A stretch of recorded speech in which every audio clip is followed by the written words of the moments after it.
esta clase te voy a enseñar conceptos generales de termodinámica que son muy importantes conocer para entender cómo funciona un sistema de refrigeración. Lo primero que tenés que saber es que en este rubro trabajamos con calor. Es decir, el hecho de estudio es el calor y no el frío, como podrías pensar por estar trabajando con un sistema de refrigeración y aire acondicionado. En refrigeración solemos decir que el frío no existe, sino que es la ausencia del calor. Si queremos enfriar una sustancia, un objeto o una habitación, lo que tenemos que hacer es sacar el calor y eso que queremos enfriar se enfría. Para entenderlo mejor, podemos ilustrarlo en una comparación con la luz, que es otra rama de estudio de la física. Si quisiéramos oscurecer una habitación, lo que tendríamos que hacer es tapar todos los ingresos de luz y la habitación se oscurece. No existe la luz de oscuridad. En refrigeración sucede lo mismo, con el frío y el calor. Para enfriar algo hay que sacarle el calor. Todos los sistemas de refrigeración y aire acondicionado lo que hacen es sacar el calor de un lugar donde molesta y llevarlo a un lugar donde no molesta. Para lograr esto tendremos que hacer un gasto de energía, un trabajo mecánico y necesitaremos un refrigerante encargado de transportar el calor. Vamos a hablar ahora de la transferencia o transmisión del calor. La palabra termodinámica significa calor en movimiento y es una de las ramas de la física que se encarga de estudiar las relaciones entre el calor y las restantes formas de energía. La primera ley de la termodinámica dice que el calor no se puede crear ni destruir, solo se puede transformar o trasladar. Y en el segundo principio establece que el calor fluye espontáneamente desde una fuente de mayor temperatura hacia otra de menor temperatura, para lograr el equilibrio térmico. Como vemos en la siguiente imagen, el cuerpo A, que contiene mayor cantidad de calor y temperatura, cede calor al cuerpo B de menor temperatura para equilibrar térmicamente ambos cuerpos. Esto es un fenómeno natural e irreversible, el cual podemos revertir a través de un gasto de energía y un trabajo mecánico de un motocompresor. Existen tres formas de transmisión de calor: la transmisión por radiación, la transmisión por convección y la transmisión por conducción. La transmisión por radiación se transmite sin contacto directo y se produce a través de ondas electromagnéticas que viajan a través del espacio. Como vemos en la siguiente imagen, el Sol irradia calor hacia la Tierra, calentando la superficie por radiación solar. El calor por convección puede darse tanto en fluidos como en gases y se produce cuando las partes más calientes de un fluido o de un gas ascienden hacia las zonas más frías, generando una circulación. Esta convección puede ser en forma natural o en forma forzada. El calor por conducción se transmite por contacto directo. Puede darse a través de la conducción de dos cuerpos o de un mismo cuerpo desde un extremo hacia el otro. El calor del lado externo de la pared se transmite hacia el lado interno de la misma por conducción. Vamos a ver ahora el esquema completo.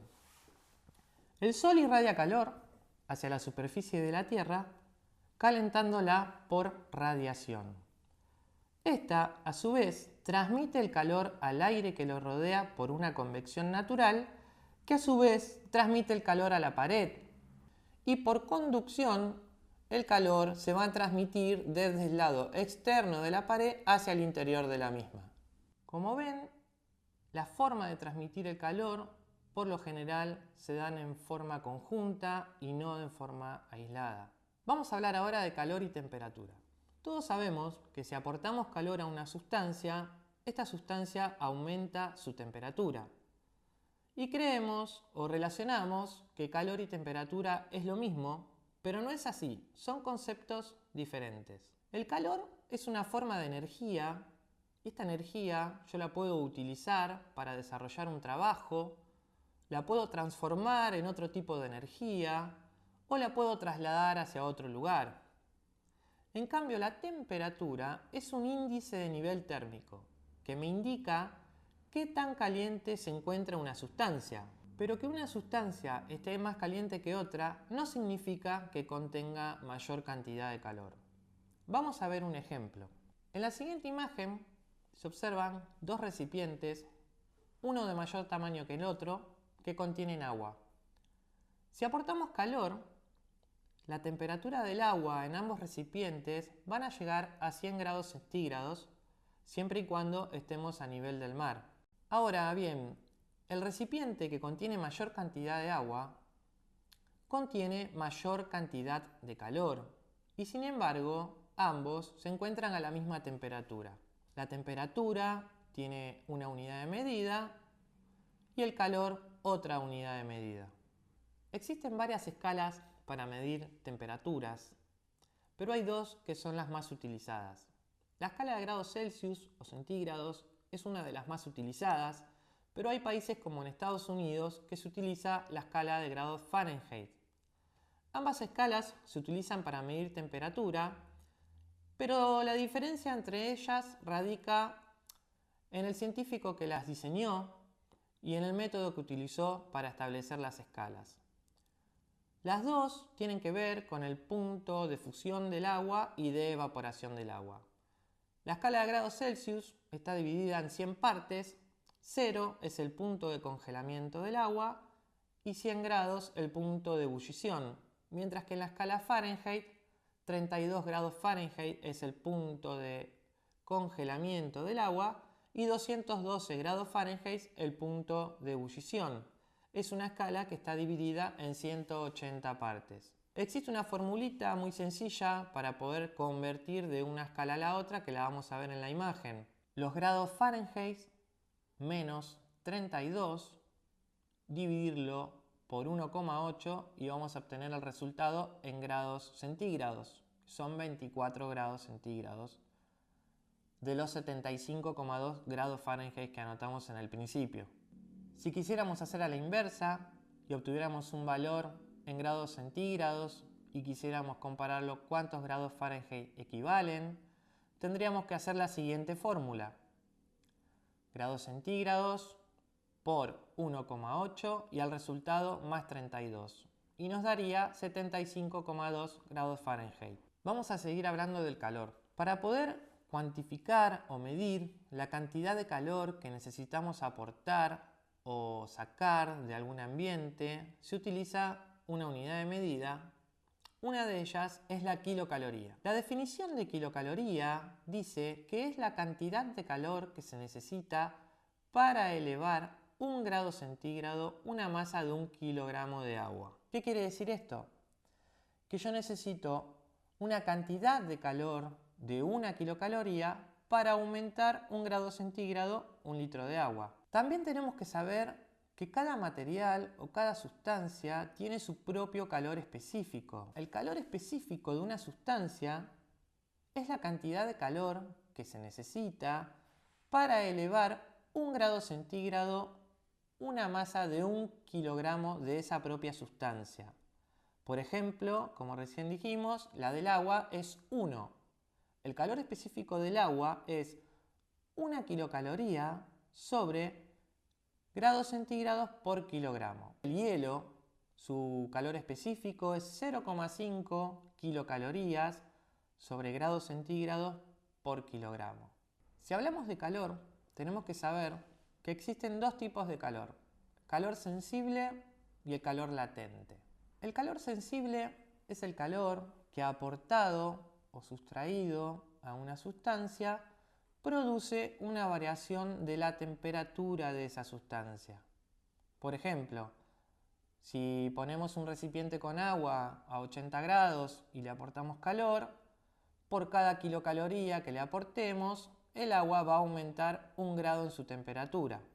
El calor latente es el calor que aportado o sustraído a una sustancia no produce una variación de temperatura de la sustancia, pero sí produce un cambio de estado de esa sustancia. Por ejemplo, si ponemos a calentar agua en un recipiente y le agregamos calor, La temperatura va a llegar a los 100 grados, pero cuando el agua llegue a 100 grados centígrados, va a empezar a evaporarse. Más de 100 grados no va a poder aumentar su temperatura. Ese calor que estamos entregando se conoce como calor latente.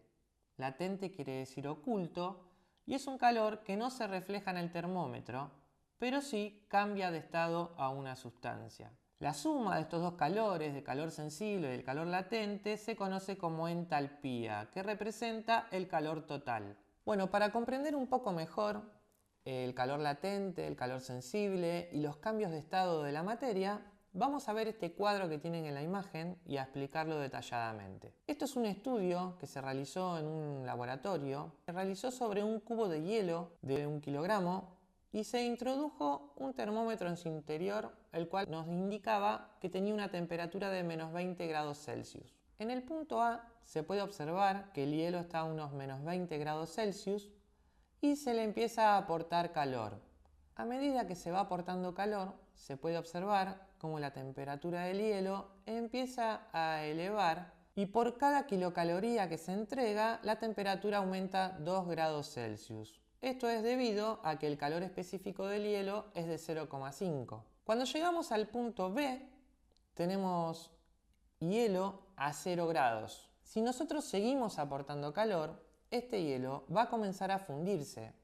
Pero mientras haya una porción de hielo, el agua que esté en contacto con el hielo va a permanecer a 0 grados. Tanto el hielo como el agua permanecerán a 0 grados hasta que la última porción de hielo se derrita. Este proceso se conoce como calor latente de fusión y se observa que se necesitaron 80 kilocalorías para poder fundir 1 kilo de hielo a 0 grados.